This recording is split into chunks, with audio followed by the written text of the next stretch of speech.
Shalom, berjumpa lagi dengan saya Aldi Dauhan dalam program No Bible No Breakfast atau pembacaan Alkitab dari Kejadian sampai Wahyu. Pembacaan Alkitab kita saat ini terambil dari Kejadian 2 ayat 1 sampai ke 25. Demikian firman Tuhan. Demikianlah diselesaikan langit dan bumi dan segala isinya. Ketika Allah pada hari ketujuh telah menyelesaikan pekerjaan yang dibuatnya itu, berhentilah ia pada hari ketujuh dari segala pekerjaan yang telah dibuatnya itu. Lalu Allah memberkati hari ketujuh itu dan menguduskannya, karena pada hari itulah ia berhenti dari segala pekerjaan penciptaan yang telah dibuatnya itu.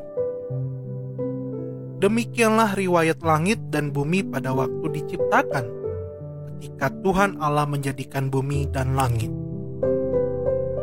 Belum ada semak apapun di bumi, belum timbul tumbuh-tumbuhan apapun di padang, sebab Tuhan Allah belum menurunkan hujan ke bumi, dan belum ada orang yang mengusahakan tanah itu. Tetapi ada kabut naik ke atas dari bumi dan membasahi seluruh permukaan bumi itu. Ketika itulah Tuhan Allah membentuk manusia itu dari debu tanah dan menghembuskan nafas hidup ke dalam hidungnya. Demikianlah manusia itu menjadi makhluk yang hidup. Manusia dan Taman Eden. Selanjutnya Tuhan Allah membuat taman di Eden di sebelah timur. Disitulah ditempatkannya manusia yang dibentuknya itu. Lalu Tuhan Allah menumbuhkan berbagai-bagai pohon dari bumi yang menarik dan yang baik untuk dimakan buahnya, dan pohon kehidupan di tengah-tengah taman itu, serta pohon pengetahuan tentang yang baik dan yang jahat. Ada suatu sungai mengalir dari Eden untuk membasahi taman itu, dan dari situ sungai itu terbagi menjadi 4 cabang. Yang pertama, namanya Pison, yakni yang mengalir mengelilingi seluruh tanah Hawilah, tempat emas ada. Dan emas dari negeri itu baik. Di sana ada damar bedola dan batu krisopras. Nama sungai yang kedua ialah Gihon, yakni yang mengalir mengelilingi seluruh tanah Kus. Nama sungai yang ketiga ialah Tigris, yakni yang mengalir di sebelah timur Asyur. Dan sungai yang keempat ialah Efrat. Tuhan Allah mengambil manusia itu dan menempatkannya dalam Taman Eden untuk mengusahakan dan memelihara taman itu. Lalu Tuhan Allah memberi perintah ini kepada manusia. Semua pohon dalam taman ini boleh kau makan buahnya dengan bebas. Tetapi pohon pengetahuan tentang yang baik dan yang jahat itu janganlah kau makan buahnya, sebab pada hari engkau memakannya pastilah engkau mati.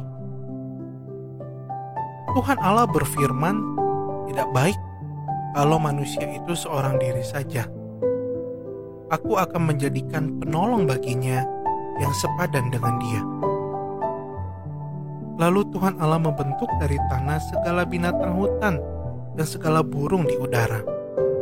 Dibawanyalah semuanya kepada manusia itu untuk melihat bagaimana ia menamainya, dan seperti nama yang diberikan manusia itu kepada tiap-tiap makhluk yang hidup, demikianlah nanti nama makhluk itu. Manusia itu memberi nama kepada segala ternak, kepada burung-burung di udara, dan kepada segala binatang hutan, tetapi baginya sendiri ia tidak menjumpai penolong yang sepadan dengan dia. Lalu Tuhan Allah membuat manusia itu tidur nyenyak. Ketika ia tidur, Tuhan Allah mengambil salah satu rusuk daripadanya, lalu menutup tempat itu dengan daging. Dan dari rusuk yang diambil Tuhan Allah dari manusia itu, dibangunnyalah seorang perempuan, lalu dibawanya kepada manusia itu. Lalu berkatalah manusia itu, inilah dia, tulang dari tulangku dan daging dari dagingku. Ia akan dinamai perempuan, sebab ia diambil dari laki-laki. Sebab itu seorang laki-laki akan meninggalkan ayahnya dan ibunya dan bersatu dengan istrinya, sehingga keduanya menjadi satu daging. Mereka keduanya telanjang, manusia dan istrinya itu, tetapi mereka tidak merasa malu. Demikianlah pembacaan Alkitab kita saat ini. Tuhan Yesus memberkati.